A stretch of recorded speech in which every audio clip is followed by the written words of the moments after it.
मोळा दे. English teacher आहे ना तुम्ही? होय. इंग्लिश मध्ये सांगा. ओके. गिव मी मोला. तुला काय झालं आता? गिव्ह मी मला. मग ह्याच पण इंग्लिश असते काय? हो, मग इंग्रज लोक मारत नाहीत का त्यांच्या घराला? याला म्हणतात नेल. नेल. नेल. मग हे नेल काय असतं? ते पण नेल आणि हे पण नेल. आणि मारतो त्याला म्हणतात हिट. मारण्याला हिट म्हणतात. हिट. मग हातोडा?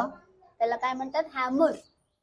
हातोडा म्हणजे हॅमर. हॅमर. ओके. ओके. मग पकड आहे. पकडनी पण काहीतरी काम करतो. त्याचं पण इंग्लिश आहे काय? आहे ना, त्याला म्हणतात प्लायर. प्लायर. येस. त्याला याला प्लायर. Small plier plier. नाहीये ना ती. त्याने काय करतो आपण? कट करतो. मग त्याला काय म्हणायचं? कटर. कटर. Very good. आणि ह्याला काय म्हणतो आपण? Screw driver. Very good. Screw driver. तुम्हाला असं फ्री मध्ये इंग्लिश शिकायचं असेल तर आमच्या चॅनलला फॉलो करा. या व्हिडिओला लाईक करा. शेअर करा. थँक्यू.